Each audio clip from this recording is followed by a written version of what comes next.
도현명 심센터가 쓴 소심청년 소명을 만나다라는 책에 이런 글이 있습니다. 대학 입학 후 밥을 얻어먹으려고 만난 선배에게 이런 이야기를 들었습니다. 어린 시절 선배는 이혼하신 아버지와 단둘이 살게 된 뒤로 엄청나게 열심히 공부했다고 합니다. 좋은 대학을 가고 좋은 직장을 얻어 안정된 결혼 생활을 하면 허전한 마음이 채워지리라는 기대로 이를 악물고 열심히 살았습니다. 나를 만났을 때 그 선배는 이미 그런 요소를 충분히 갖추고 있었습니다. 대기업에 다니면서 결혼해서 예쁜 딸도 얻고 또 남부럽지 않는 그런 삶을 살아가고 있었습니다. 그런데 여전히 행복하다고 느끼지 못한다며 왜 살아야 하는지, 어떻게 살아야 되는지 모르겠다라는 말까지 했습니다. 그 말은 충격적이었습니다. 그 정도 이루었으면 행복해야 하는 거 아닌가? 그 선배가 어떻게 살아야 하는지 모르겠다면 다른 사람들은 어떻게 사는 것이 옳게 또 좋게 사는 것인지 이해할 수 없었습니다. 나는 매우 혼란스러웠습니다. 여러분, 좋은 집에 살고 또 행복하게 사는, 또 윤택하게 사는 그런 삶을 행복하다고 생각하는 사람이 많습니다. 더욱이 기독교인이라고 할지라도 사회적 성공, 자아 실현을 통한 행복에서 자유로울 수는 없다라는 것이죠. 근데 이런 복은 결코 우리를 만족시킬 수가 없습니다. 왜냐하면 인간은 하나님 없이 만족할 수 없도록 창조되었기 때문입니다. 우리 인간이 제자리를 찾을 수 있는 것은 오직 하나님께 시선을 고정하고 하나님께 자신의 삶을 고정할 때 가능한 것입니다. 나를 향한 하나님의 뜻을 묻고 그 뜻을 이루어 드리는 것이 진정한 복이요 행복의 비결이라고 하는 것이죠. 욥기서 40장 10절입니다. 욥이 그의 친구들을 위하여 기도할 때에 여호와께서 욥의 공경을 돌이키시고 여호와께서 욥에게 이전 모든 소유보다 갑절이나 주신지라 말씀합니다. 하나님의 시험을 잘 통과한 욥에게 하나님은 이전 모든 소유보다 갑절이나 주셨습니다. 다시 말해 하나님은 욥에게 물질의 복이 배가 되도록 허락하셨습니다. 이전에 욥의 소유물보다 가축의 수가 정확하게 2배가 되었다는 것이죠. 하나님이 욥의 모든 것을 완전히 회복시켜 주셨습니다. 이전에 욥을 조롱하고 욕하고 떠났던 모든 사람들이 다시 찾아왔습니다. 다시 말해 하나님은 욥에게 완전한 관계의 회복을 베풀어 주셨습니다. 욥을 떠났던 자들이 욥에게 돌아와서 큰 선물을 갖다 주었다는 것이죠. 고난을 잘 견딘 욥에게 주신 하나님의 선물이었습니다. 하나님은 관계 회복을 주시고 가족의 회복도 주셨습니다. 욥에게 또다시 아들 7과 딸 3을 주셨습니다. 물론 이전에 갑작스러운 재난을 통해서 떠나보낸 자녀들에 관한 아픔이 욥의 마음에 있었을 것입니다. 하나님은 이런 욥의 마음을 아시고 처음과 동일하게 딸 3과 아들 7을 선물로 주셨습니다. 사랑하는 성도 여러분, 하나님을 잘 섬김으로 말년 욥처럼 소유의 복과 관계의 복 그리고 잘 사는 복을 받는 분들이 다 되시기를 예수 이름으로 간절히 축원드립니다. 오늘 본문은 여호와를 의뢰하는 기준으로 받는 복과 화해의 원칙 선언을 말씀하고 있습니다. 하나님을 떠난 자는 저주를 받으며 하나님을 의지하고 하나님을 의뢰하는 자는 복을 받는다는 것입니다. 그리고 여호와의 마음과 행실에 대한 보험 원칙을 선언하고 있습니다. 다시 말해 하나님께서는 사람의 마음을 살피시는 분으로서 사람들 각각의 행실대로 보응하신다라는 말씀입니다. 이는 유대 백성들의 위선에 대한 경고의 말씀이기도 합니다. 따라서 하나님께 대한 사람의 태도가 복과 화를 결정한다라는 것입니다. 그러므로 우리는 하나님을 의뢰하고 그 말씀에 절대 순복하는 삶을 살아야 될 것입니다. 오늘 말씀을 통해서 복받고 잘 사는 비결이란 제목으로 복을 받으려면 어떻게 해야 되는지 하나님의 은혜를 나누겠습니다. 복을 받는 비결은 다름이 아니라 하나님을 의지하고 신뢰해야 하는 것이죠. 근데 문제는 하나님의 복을 받지 못하는 사람들이 있다라는 것이죠. 5절이죠. 한번 읽어봅니다. 시작. 여호와께서 이와 같이 말씀하시니라. 우리 사람을 믿으며 육신으로 그의 힘을 삼고 마음이 여호와께서 떠난 그 사람은 저주를 받을 것이라. 아멘.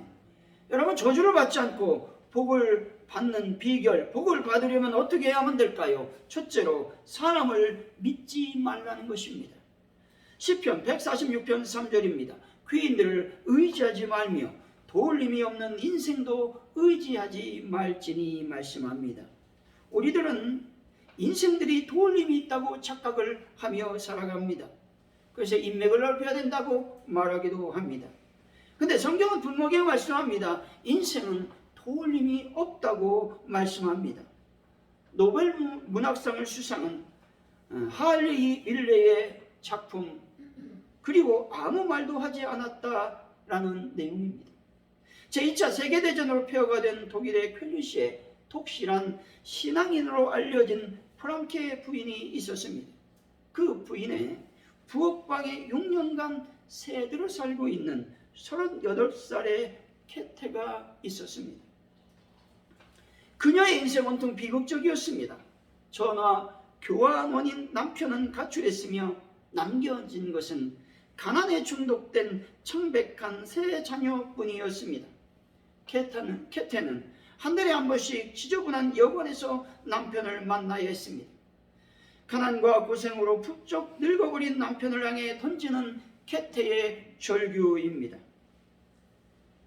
당신은 왜 이 절망적인 상황에서 기도하지 않나요?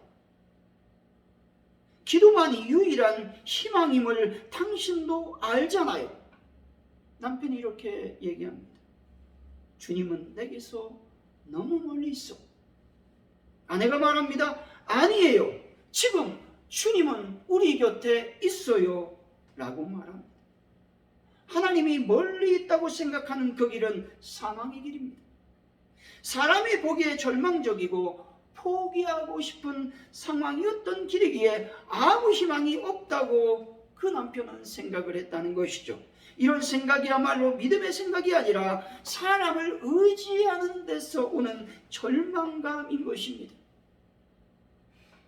잠언서 14장 12절이죠. 어떤 길은 사람의 보기에 바르나 필경은 사망의 길이라 말씀합니다.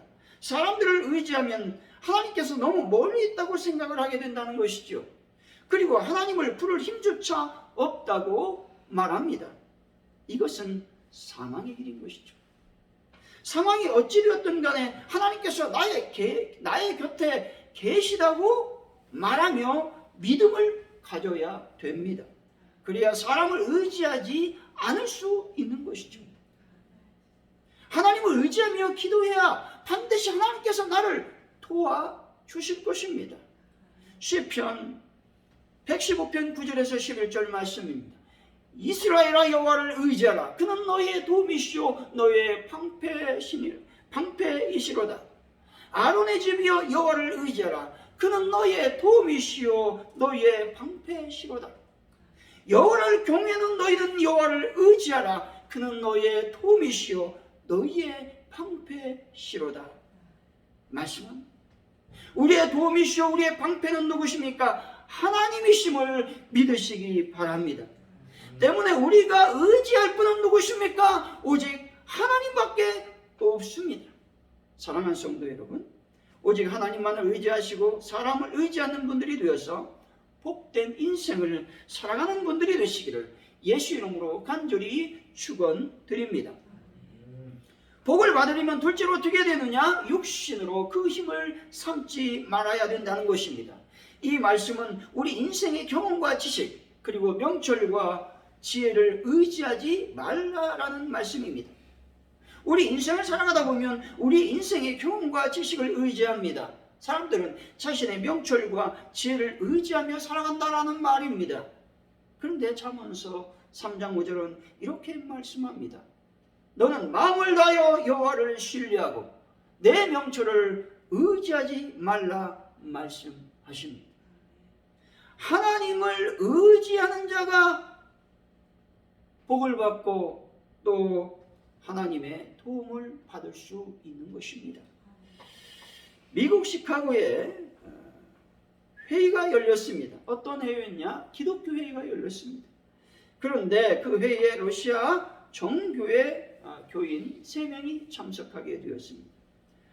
그 주제는 뭐냐? 성경에 오류가 없다는 것을 우리가 어떻게 변증할 수 있느냐 하는 사안을 놓고 사흘 동안 토의했습니다. 그런데 러시아 교인들은 아무런 말도 하지 않고 듣기만 하고 있었습니다. 마지막에 그들에게 소감을 물었습니다. 당신들은 어떻습니까? 물었더니 이렇게 대답하는 겁니다.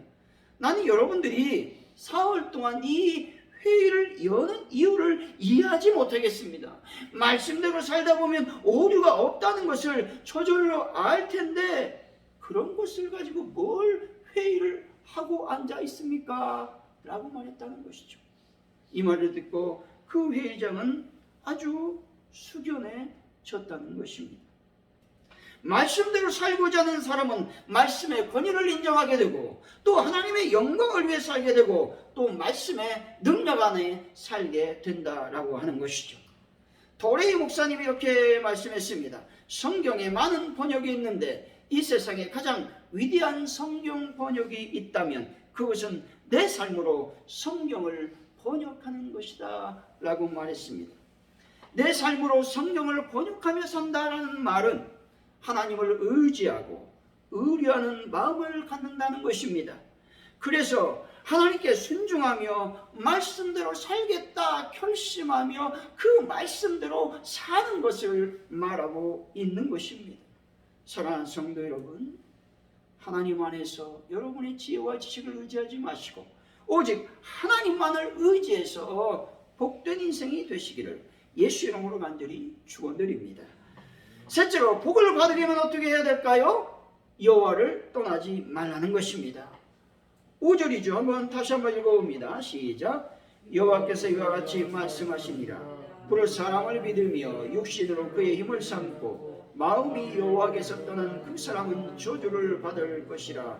아멘. 성경은 어떻게 말씀합니까? 여호와를 떠난 자, 그 마음이 여호와께서 떠난 자는 저주를 받는다. 이 말은 뭐냐? 마음에서 여호와를 떠난 자는 복을 받을 수 없다 말하고 있는 것입니다. 로버트 슐러의 초남 프랭크 밴드 마틴이라는 사람이 있습니다. 이분이 18살 때에 아버지가 경영하는 대장간에서 일하다가 사고를 당했습니다. 그래서 왼손에 엄지손가락을 제외하고 네 손가락이 잘려나가는 사고를 당하게 되어서 철단하게 됩니다. 이런 상황이 되면 대부분의 사람들이 하나님을 원망해 떠납니다. 하나님, 내가 왜 이런 시련을 주십니까? 라고 말이죠. 그런데 이분은 마음에서 하나님을 원망하고 불평하지 않았습니다. 그는 좌절하지 않고 나머지 손가락을 사용해서 바이올린 연주하기에 이르렀습니다. 그리고 열심히 연습하여 오하이오 주에 있는 수 카운티 교향악단의 뛰어난 바이올리니스트가 되었다라고 하는 것입니다. 인간의 경험이나 지식으로는 내 손가락이 없이는 바이올린을 연주할 수 없다는 것이죠. 그러나 마틴은 인간의 경험이나 상식을 뛰어넘어 하나님을 의지하고 신뢰했습니다. 그리고 현재의 상황에 개의치 아니하고 오히려 그 모든 상황을 하나님이 주신 기회라고 인정하며 하나님께 모든 것을 맡기며 열심히 살았다는 것이죠.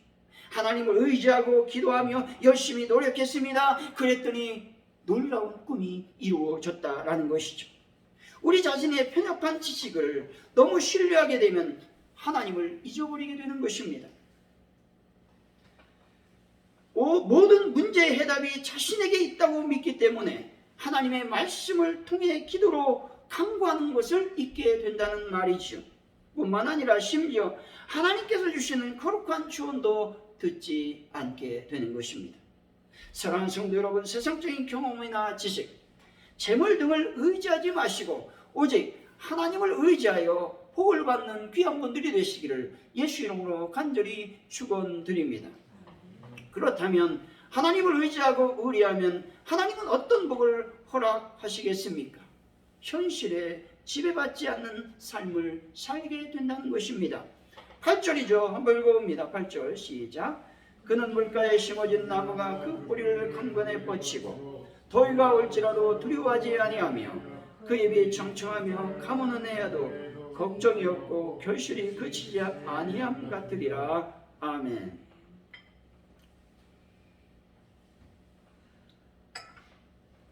현실에 지배받지 않는 복은 과연 무엇일까 하는 것이죠. 첫째로 더위나 추위를 걱정하지 않게 된다는 겁니다.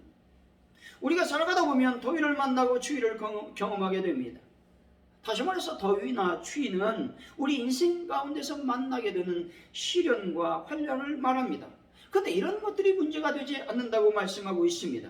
고난과 역경, 시련과 환난은 오히려 믿음을 성장시키는 것이죠. 이런 것들은 장성한 그리스도인들이 되게 하는 믿음의 기초석이 되는 것입니다.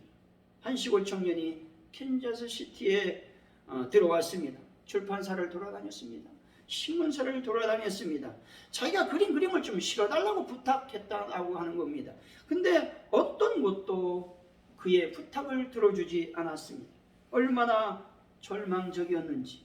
근데 마침 주일이 되어서 눈에 들어오는 길거리에 보이는 아무런 교회나 들어갔습니다. 말씀이 들어오겠습니까? 말씀의 권위에 들어오지 않는 겁니다. 눈물만 나오는 겁니다. 예배를 끝나는 목사님이 좀 이상하게 여기서 얘기를 나눴습니다. 사정을 들은 후에 목사님이 청년을 보고서 교회 창고에서라도 머물면서 일을 구할 때까지 교회 일을 좀 도와달라고 부탁했습니다. 그러면서 목사님은 이 청년에게 이렇게 말했습니다. 용기를 잃지 말게, 하나님이 자네를 사랑하고 계시다는 것을 잊지 말게 라고 격려해 줬습니다. 이 교회 창고는 낮밤을 가리지 않고 쥐가 많이 날아다녔습니다. 먹을 것을 조금씩 주니까 이 쥐가 떠나지 않고 자기 곁에서 먹을 것을 먹는 겁니다. 그러면서 이 쥐를 잘 관찰하는 겁니다. 여러분, 쥐를 잘 관찰하는 중 세계를 사로잡는 미키 마우스의 아이디어가 탄생하게 되었다는 겁니다. 먹을 것도 없고 잠잘 것도 없던 청년이 누가 되었습니까? 월트 디즈니가 되었다는 것입니다. 이 청년에게 고난과 시련은 뭡니까? 자신이 그린 만화를 받아주지 않는 것이었습니다. 더욱이 먹을 것도 없는 거예요. 잠잘 것도 없이 지내야 했습니다. 그리고 교회 일을 하면서 쥐가 득실되는 창고에서 자야만 했다는 것입니다. 그런데 이런 것들이 오히려 유명한 사람으로 만드는 기초석이 되었다라고 하는 것이죠. 마태복음 6장 31절입니다. 그러므로 염려하여 이르기를 무엇을 먹을까, 무엇을 마실까, 무엇을 입을까 하지 말라 말씀합니다. 하나님을 의지하는 사람은 먹을 것과 입을 것과 마실 것에 대해서 걱정할 필요가 없습니다. 고난이 와도 시련이 닥쳐도 환난과 역경이 온다 할지라도 일용할 양식에 대해서 걱정할 필요가 없다라는 것입니다. 왜냐하면 하나님께서 이미 있어야 할 것이 무엇인지 다 아시기 때문입니다. 마태복음 6장 32절이죠. 이는 다 이방인들이 구하는 것이라. 너희 하늘 아버지께서 이 모든 것이 너희에게 있어야 할 줄을 아시느니라 말씀합니다. 하나님을 의지하는 자들에게는 이런 현실을 만나도 염려가 되거나 두려워하지 않는 담대함을 주님께서 주신다고 말씀하고 있습니다. 현실에 지배받지 않는 복은 세 번째 과연 두 번째 무엇이겠습니까? 가무는 해도 염려하지 않는 복이 임하게 된다는 겁니다. 물가에 심겨진 뿌리 깊은 나무는 우선 가무는 해도 걱정이 없다는 것이죠. 이 말씀은 자연 환경에 구애받지 않는 삶을 살게 된다는 말입니다. 우리 인생은 자연 환경, 입지 조건, 그리고 사람들과의 관계에 영향을 받으며 살아갈 수밖에 없습니다. 나 혼자 잘해서 되는 것이 아니란 말이죠. 옛날에 나 혼자 잘해도 될 수 있었습니다. 하지만 현대는 그럴 수 없다는 것이죠. 여러분, 대한민국만 잘해서 되는 것이 아닙니다. 우리가 K방역으로 얼마나 방역을 잘했습니까? 근데 요즘 어떻습니까? 다른 나라 동일하게 됐습니까? 5만 명이 계속 나흘째 넘고 있다는 것이죠. 왜냐하면 전 세계는 네트워크로 연결되어 있기 때문에 그렇다는 것이죠. 옛날에는 자연환경이 얼마나 영향을 많이 받았는지 모릅니다. 즉 가뭄은 해, 가뭄이 들면 농부들은 속이 타들어간다는 것이죠. 자연적인 빗물만 바라보고 농사짓는 소위 말하는 천수답의 농부들은 가뭄이 들면 한숨이 나고 또한 탄식이 터져 나오게 됩니다. 마음이 바짝바짝 타들어간다라고 하는 것이죠. 논밭에 될 물이 없기 때문에 그렇습니다. 여러분, 제가 어렸을 때 얼마나 가뭄이 심했는지 우리 집에서 한 10분, 20분 걸어가다 보면 큰 조두시가 나옵니다. 그 조두시가 말릴 때가 있었습니다. 그래서 지금도 생생합니다. 거기서 고기 잡더니 고기가 얼마나 많이 잡히는지 상상이 안 나는 거예요. 이 엄마랑 이제 그 다라를 가지고 고기를 잡는데 잉어가 있잖아요. 잉어가 돌아다녀요. 잉어가 너무 무거워서 고기를 다 버려두고 한 다라만 가지고 온 기억이 납니다. 요즘은 관계시설이 잘 갖추어졌기 때문에, 그리고 얼마나 이 관계시설이 잘 됐는지 물 걱정 없이 농사를 짓고 있는 것을 보게 됩니다. 관계시설이 잘 되고 저수지가 충분한 그런 농부들은 웬만한 가뭄에는 전혀 걱정이 없습니다. 비가 오지 않아도 평소에 저장해 놓은 물을 사용할 수 있기 때문에 그렇습니다. 물가에 심겨진 뿌리 깊은 나무는 이와 같이 가뭄에도 걱정이 없다는 것이죠. 평지의 나무와 달리 물가에 강물을 흡수할 수 있기 때문에 그렇습니다. 셋째로, 현실에 지배받지 않는 복은 무엇이겠습니까? 현실의 삶을 살게 된다는 것입니다. 다시 말해 노력한 대가를 받게 된다는 말씀입니다. 아무리 열심히 노력을 하고 애를 써도 열매를 거두지 못하는 경우가 많습니다. 여러분, 사업이 왜 부도납니까? 그들이 열심을 하지 않아서 사업이 부도나겠습니까? 왜 회사가 문을 닫게 됩니까? 그들이 발벗고 나서지 않아서 그런 게 아닙니다.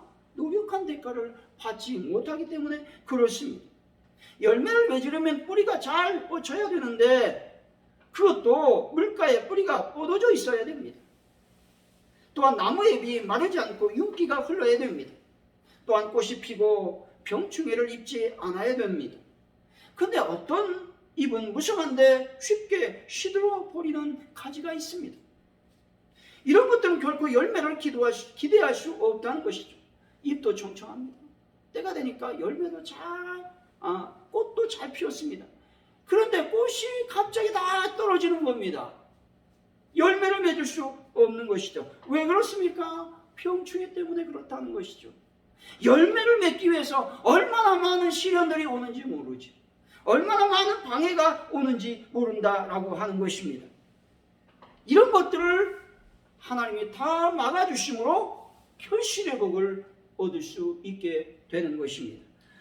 우리 생을 비추어 보면 젊을 때나 늙어서도 변함이 없는 열매가 가득하고 성공하고 번창하는 삶을 살아야 됩니다. 어떤 사람은 젊었을 때 잘 나갔다고 자랑합니다. 내가 젊었을 때 얼마나 잘 나갔는지 모릅니다. 제가 이전에 있었던 교회에서 어떤 집사님, 제가 잘 나갔을 때는요, 한 달에 10억을 벌었습니다, 목사님. 근데 어쩌라고. 지금은 망했어요. 그런 기회가, 그때 제가 헌금을 좀 많이 할 거. 주님 주실 때 많이 하는 거예요. 주님을 주실 때 잘 관리하는 겁니다. 우리 인생을 살다 보면 하나님께서 부어주실 때가 있어요. 그때 잘 관리해야 됩니다. 그래야 말년에 하나님의 복 안에 살 수 있다라고 하는 것이죠. 젊을 때나 늙어서도 변함없는 열매가 가득하고 번창한 삶을 살아야 된다고 말씀을 드렸는데, 하나님께서 주신 복을 받아 삶 속에서 모든 것들을 잘 견디어 결국에는 복을 받는 사람이 또 삶을 살아야 된다는 것입니다. 7절이죠. 한번 읽어봅니다. 7절 시작. 그러나 무릇 여호와를 의지하며 여호와를 의뢰하는 자는 복을 받을 것이다. 아멘. 하나님께서 우리 성도들도 이와 같이 세상적인 가뭄에도 걱정할 필요가 없다고 말씀하셨습니다. 세상에 온갖 여러 가지 어려움이 닥치고 인간적으로 부족한 것이 많을지라도 풍부한 강물이 되시는 하나님께서 채워주시고 결실을 맺게 하신다는 약속의 말씀입니다. 사랑하는 성도 여러분, 일평생 하나님께서 주신 복으로 열매 맺는 삶을 살아가는 분들이 되시기를 예수 이름으로 간절히 축원드립니다. 결론적으로 말하면 복을 받기 위해서는 사람을 의지하지 말고 육신으로 그의 힘을 삼지 말아야 됩니다.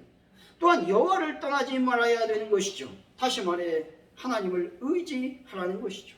이런 삶을 살게 되면 반드시 현실에 구애받지 않는 삶을 살게 될 것입니다. 다시 말해서 현실에 지배받지 않는 복은 더위나 추위를 걱정하지 않게 되고 가뭄은 해에도 염려하지 않는 복을 받게 되는 것입니다.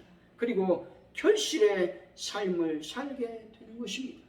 사랑하는 성도 여러분, 그 마음에서 하나님을 떠나지 마시고 또 하나님을 의지하심으로 일평생뿐만 아니라 말년에 형통의 복을 받으시고 현실을 초월하는 놀라운 복을 받아 누리는 귀한 분들이 되시기를 예수 이름으로 간절히 축원드립니다. 기도합니다.